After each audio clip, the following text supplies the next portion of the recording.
Television സീരിയലുകളിലൂടെയും comedy ഷോയിലൂടെയും താരമായി മാറിയ നടനാണ് അനീഷ് രവി. മലയാളികളുടെ മനസ്സിൽ വളരെ പെട്ടെന്ന് തന്നെ ഒരു സ്ഥാനം നേടാൻ കഴിഞ്ഞ ഒരു നടൻ. അത് തന്നെയായിരുന്നു എപ്പോഴും അനീഷ് രവി. കാര്യം നിസ്സാരം എന്ന സീരിയലിൽ വില്ലേജ് ഓഫീസറായാണ് അനീഷ് രവി ഏറെ ശ്രദ്ധ നേടിയത്. ആദർശവാനായ മോഹനകൃഷ്ണൻ അല്ലെങ്കിൽ അളിയൻ വെഡ്സ് അളിയൻ എന്ന സീരിയലിലെ കനകനെ അറിയാത്തവരായി ആരും തന്നെയില്ല.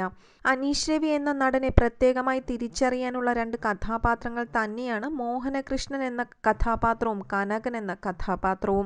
മെഗാ സീരിയൽ രംഗത്ത് ശബ്ദം കൊണ്ടുപോലും പ്രേക്ഷകർക്ക് തിരിച്ചറിയാൻ കഴിയുന്ന അപൂർവ നടൻ തന്നെയാണ് അനീഷ്.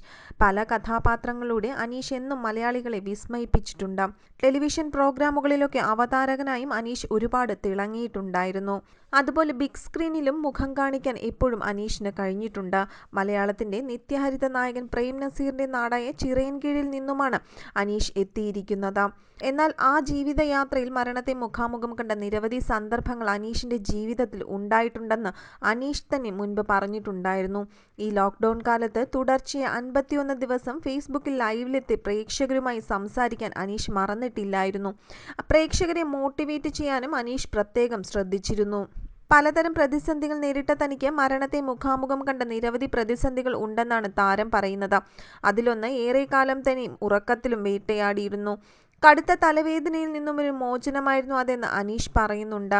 2006-2007 കാലത്ത് മിന്നുകെട്ട് എന്ന സീരിയലിൽ അഭിനയിക്കുന്ന സമയമായിരുന്നു അത്. സൂപ്പർ ഹിറ്റായി സംപ്രേഷണം ചെയ്യുന്ന ഒരു സീരിയലായിരുന്നു ആ സമയത്ത് മിന്നുകെട്ട്. അതിലെ വിമൽ ആർ മേനോൻ എന്ന ശ്രദ്ധേയനായ കഥാപാത്രത്തെ തന്നെയായിരുന്നു അനീഷ് അവതരിപ്പിച്ചിരുന്നതും. അപ്പോഴാണ് വില്ലന്റെ രൂപത്തിൽ അനീഷിന്റെ ശരിക്കുമുള്ള ജീവിതത്തിലേക്ക് തലവേദന എത്തുന്നത്. എല്ലാം കൈവിട്ടു പോകുന്ന അവസ്ഥയിലേക്ക് തലവേദന എത്തി. ചികിത്സിച്ചെങ്കിലും അന്ന് ഭേദമായില്ല. തലവേദനയ്ക്കുള്ള കാരണം മനസ്സിലാക്കാത്തതിനാൽ ഒന്നും ചെയ്യാനും ഉണ്ടായിരുന്നില്ല. ഗുളികകളൊക്കെ കഴിച്ചിട്ടും നെറ്റി പൊള്ളുന്നത് വരെ വേദന സംഹാരികൾ ഉപയോഗിച്ചെങ്കിലും വേദനയ്ക്ക് യാതൊരു കുറവും ഉണ്ടായില്ല. പിന്നീട് വേദന സഹിച്ചും അനീഷ് അഭിനയം തുടർന്നു.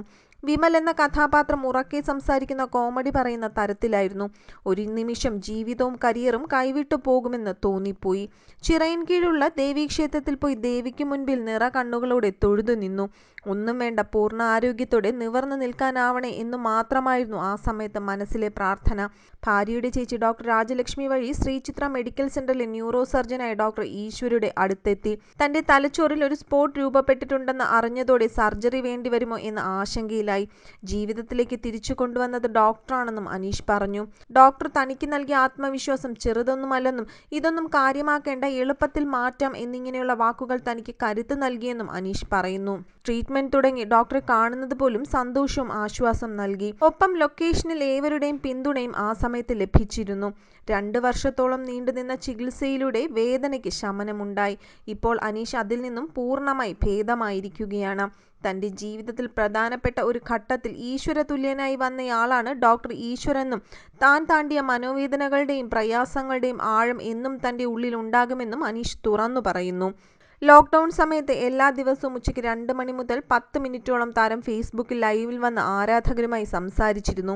കൊറോണ വൈറസ് ജീവിതത്തെ എങ്ങനെ ബാധിക്കുന്നു, എടുക്കേണ്ട മുൻകരുതലുകൾ, പൊതുവായ അവബോധം എന്നിങ്ങനെയുള്ള വിഷയങ്ങളെക്കുറിച്ചും തന്റെ ചിന്തകളും അനീഷ് പങ്കുവച്ചിരുന്നു.